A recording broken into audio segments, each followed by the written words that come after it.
embarrassed that I have a career. I talk about things like trust and cooperation, and there should be no demand for my work. But the fact of the matter is there is demand for my work, which means that there's an opportunity.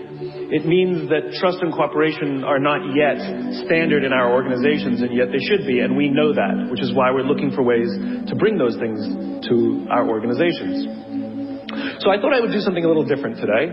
You know, when you're speaking to tens of thousands of people and you have the opportunity to share a message, of course, most rational people would say, let's go with something I've talked about lots of times and I'm really good at, but I'm not normal, so I'm going to do something completely new, and I hope this works out. There are two things that I think that great leaders need to have: empathy and perspective. And I think these things are very often forgotten. Leaders are so often so concerned about their status or their position in an organization, they actually forget their real job. And the real job of a leader is not about being in charge, it's about taking care of those in our charge. And I don't think people realize this, and I don't think people train for this. When we're junior, our only responsibility is to be good at our jobs. That's all we really have to do. And some people actually go get advanced educations so that they can be really good at their jobs, accountants or whatever, right? And you show up and you work hard, and the company will give us tons and tons of training how to do our jobs. They'll show us how to use the software. They'll send us away for a few days to get trained in whatever it is that we're doing for the company. And then they expect us to go be good at our jobs. And that's what we do. We work very hard. And if you're good at your job, they'll promote you. And at some point, you'll get promoted to a position where we're now responsible for the people who do the job we used to do, but nobody shows us how to do that. And that's why we get managers and not leaders. Because the reason our managers are micromanaging us is because they actually do know how to do the job better than us. That's what got them promoted. Really what we have to do is go through a transition. Some people make it quickly, some people make it slowly, and unfortunately some people will never make that transition at all. Which is we have to go through this transition of being responsible for the job and then turning into somebody who's now responsible for the people who are responsible for the job. And as I said before, one of the great things that is lacking in most of our companies is that they are not teaching us how to lead. And leadership is a skill like any other. It is a practicable, learnable skill. And it is something that you work on. It's like a muscle. If you practice it all the days, you will get good at it and you will become a strong leader. If you stop practicing, you will become a weak leader. Like parenting, everyone has the capacity to be a parent. Doesn't mean everybody wants to be a parent, and doesn't mean everybody should be a parent. Leadership is the same. We all have the capacity to be a leader. Doesn't mean everybody should be a leader, and it doesn't mean everybody wants to be a leader. And the reason is because it comes at great personal sacrifice. Remember, you're not in charge, you're responsible for those in your charge. That means things like when everything goes right, you have to give away all the credit. And when everything goes wrong, you have to take all the responsibility. That sucks, right? It's things like staying late to show somebody what to do. It's things like when something does actually break, when something goes wrong, instead of yelling and screaming and taking over, you say, try again. When the overwhelming pressures are not on them, the overwhelming pressures are on us. At the end of the day, great leaders are not responsible for the job. They're responsible for the people who are responsible for the job. They're not even responsible for the results. I love talking to CEOs and say, what's your priority? And they put their hands on their hips all proud and they say, my priority is my customer. I'm like, really? You haven't talked to a customer in 15 years. There's no CEO on the planet responsible for the customer. They're just not. They're responsible for the people who are responsible for the people who are responsible for the customer. I'll tell you a true story. A few months ago, I stayed at the Four Seasons in Las Vegas. It is a wonderful hotel. And the reason it's a wonderful hotel is not because of the fancy beds. Any hotel can go and buy a fancy bed. The reason it's a wonderful hotel is because of the people who work there. If you walk past somebody at the Four Seasons and they say hello to you, you get the feeling that they actually wanted to say hello to you. It's not that somebody told them that you have to say hello to all the customers, say hello to all the guests, right? You actually feel that they care.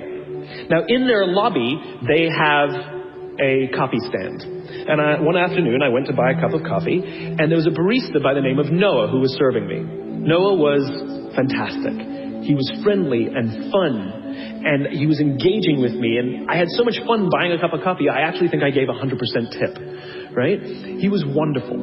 So as is my nature, I asked Noah, do you like your job? And without skipping a beat, Noah says, I love my job. And so I followed up. I said, what is it that the Four Seasons is doing that would make you say to me, I love my job? And without skipping a beat, Noah said, throughout the day, managers will walk past me and ask me how I'm doing, if there's anything that I need to do my job better. He said, not just my manager, any manager. And then he said something magical. He says, I also work at Caesar's Palace. And at Caesar's Palace, the managers are trying to make sure we're doing everything right. They catch us when we do things wrong. He says, when I go to work there, I like to keep my head under the radar and just get through the day so I can get my paycheck. He says, here at the Four Seasons, I feel I can be myself. Same person, entirely a different experience from the customer who will engage with Noah. So we in leadership are always criticizing the people. We're always saying, we've got to get the right people on the bus. I've got to fill my team. I've got to get the right people. But the reality is, it's not the people. It's the leadership. If we create the right environment, we will get people like Noah at the Four Seasons. If we create the wrong environment, we will get people like Noah at Caesar's Palace. It's not the people. And yet we're so quick to hire and fire. You can't hire and fire your children. If your kids are struggling, we don't say, you got to see at school, you're up for adoption. So why is it that when somebody has performance problems at work, why is it that our instinct is to say, you're out? We do not practice empathy. What does empathy look like? Here's the lack of empathy. This is normal in our business world. You walk into someone's office, someone walks into our office and says, your numbers have been down for the third quarter in a row. You have to pick up your numbers, otherwise I can't guarantee what the future will look like. How inspired do you think that person is to come to work the next day? Here's what empathy looks like. You walk into someone's office, someone walks into your office and says, your numbers are down for the third quarter in a row. Are you okay? I'm worried about you. What's going on? We all have performance issues.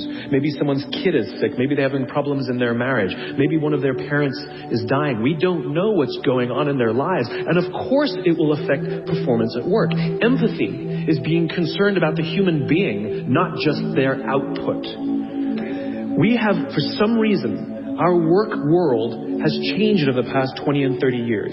We are suffering the side effect of business theories left over from the 80s and 90s. And they are bad for people, and they are bad for business. Let me give you an example. The concept of shareholder supremacy was a theory proposed in the late 1970s. It was popularized in the 80s and 90s. It is now standard form today. You talk to any public company and you ask them their priority and they say maximize shareholder value. Really? That's like a coach prioritizing the needs of the fans over the needs of the players. How are you going to build a winning team with that model? But that's normal today. We don't even perceive it as broken or damaged or wrong or outdated. Remember, the 80s and 90s were boom years with relative peace and a kinder, gentler Cold War. Nobody was practicing hiding under their desks in school anymore. We are no longer in those times. These are no longer boom years. These are no longer peaceful times, and those models cannot work today. Here's another one. Mass layoffs. Using someone's livelihood to balance the books. Right? It's so normal in America today that we don't even understand how broken and how damaging it is, not only to human beings, but to business. You know, companies talk about how they want to build trust and cooperation and they announce a round of layoffs. Do you know the quickest way to destroy trust and destroy cooperation in a business, literally in one day? Lay people off. And everyone gets scared. Right? Can you imagine sending someone home to say, honey, I can no longer provide for our family because the company missed its arbitrary projections this year? And forget about the people who lost their job. Think about the people who kept their jobs. Because every single decision a company makes is a piece of communication. And the company has just communicated to everybody else, this is not a meritocracy. We don't care how hard you work or how long you've worked here. If we miss our numbers and you happen to fall on the wrong side of the spreadsheet, I'm sorry, we cannot guarantee employment. In other words, we come to work every day afraid. And we're asking our youngest generation to work in environments where how would any of us ever stand up and admit, I made a mistake? We're constantly being told, you have to be vulnerable. Leaders are vulnerable. What does that even mean? It doesn't mean you walk around crying, I'm vulnerable, right? No, what vulnerability means is you create an environment in which someone feels safe enough to raise their hand and said, I don't know what I'm doing. You've given me a job and I haven't been trained to do it. I need help. I made a mistake. I screwed something up. I'm scared. I'm worried. All of these things no one would ever admit inside a company because it puts a target on your head in case there's another round. And so we keep it to ourselves. And how can a company ever do well if nobody's ever willing to admit they made a mistake, that's scared, or they don't know what they're doing? And so we've literally created cultures in which every single day everybody comes to work and lies, hides, and fakes. And we're asking our youngest generation to work and succeed and find themselves and build their confidence and overcome their addiction to technology and build strong relationships at work. We're asking them to do this, and these are the environments we've created. We keep saying to them, you're the future leaders. We're the leaders now. We're in control. What are we doing? This is what empathy means. It means if there's an entire generation struggling, maybe it's not them. It's like, the only thing that the common factor in all my failed relationships? Me. Same thing. Oh, we just can't get the right performance out of our people. Maybe it's you. Right? It's not a generation. It's not them. They're not difficult or hard to understand. They're human beings like the rest of us, trying to find their way, trying to work in a place where they feel that someone cares about them as a human being. By the way, that's what we all want. In other words, it's not even generational. It's all of us. This is the practice of empathy. That if we're struggling to communicate to someone, if we're struggling to help someone be at their natural best, I'm tired of people saying to me, how do I get the best out of my people? Really? That's what you want? They're like a towel, you just wring them. How can I get the most out of them? No. How do I help my people be at their natural best? Right? We're not asking these questions. We are not practicing empathy. We have to start by practicing empathy and relate to what they may be going through. And it will profoundly change the decisions we make. It will profoundly change the way we see the world. Someone's driving to work. You're driving to work. And someone wants to cut into your lane. What do? Do you pull your car up, or do you let them in? Most of us pull our cars up and go like this.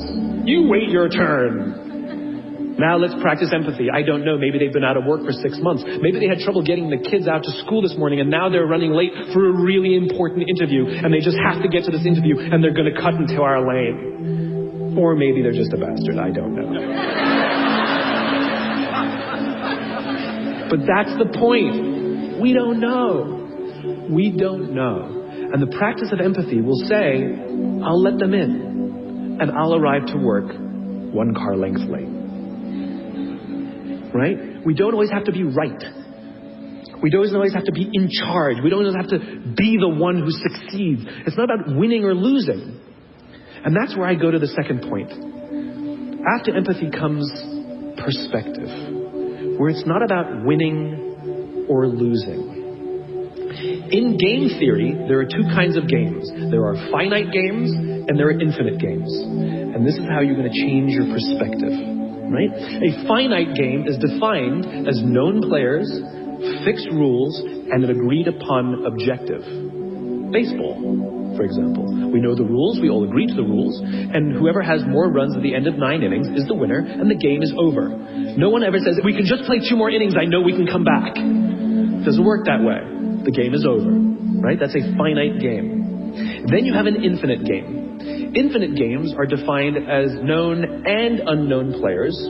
The rules are changeable, and the objective is to keep the game in play, to perpetuate the game. When you pit a finite player versus a finite player, the system is stable. Baseball is stable, right?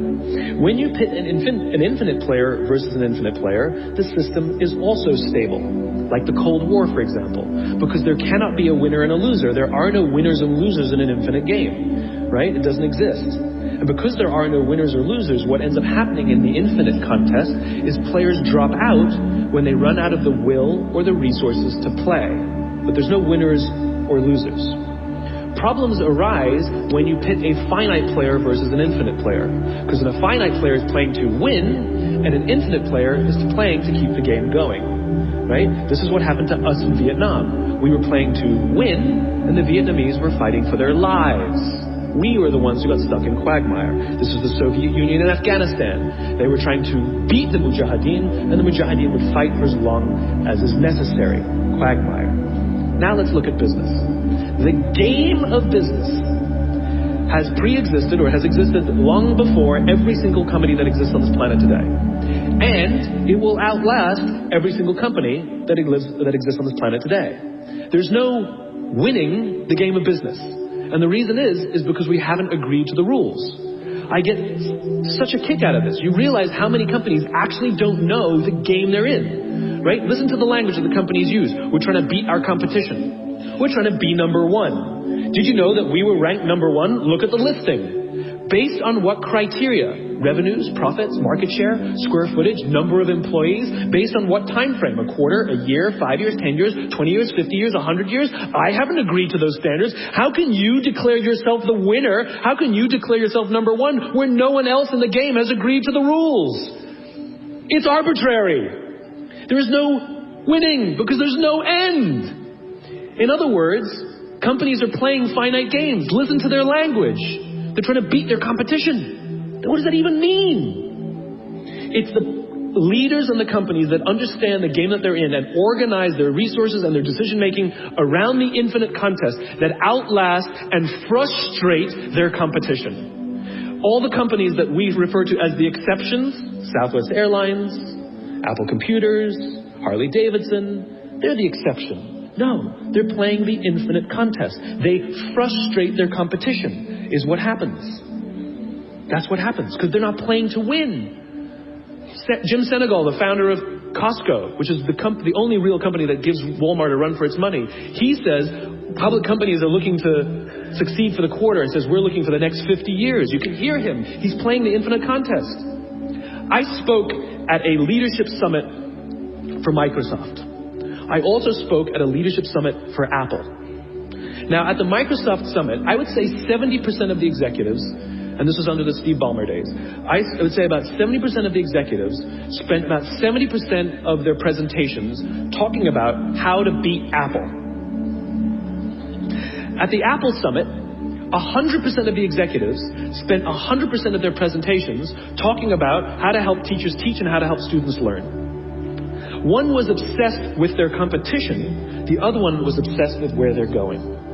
So at the end of my presentation at Microsoft, they gave me a gift. They gave me the new Zune, which was the competitor to the iPod Touch when it was a thing, right? And I have to tell you, this piece of technology was spectacular. It was beautiful. The user interface was incredible. The design was amazing. It was intuitive. It was one of the most beautiful, elegant pieces of technology I'd ever seen. Right? Now, it didn't work with iTunes, which is an entirely different problem. I couldn't use it. But that's something else. I'm sitting in the back of a taxi with a senior Apple executive, sort of employee number 12 kind of guy. And I decide to stir the pot. And I turn to him and I say, you know, I spoke at a Microsoft summit and they gave me their new Zune. And I have to tell you, it is so much better than your iPod Touch. And he turned to me and said, I have no doubt. Conversation over.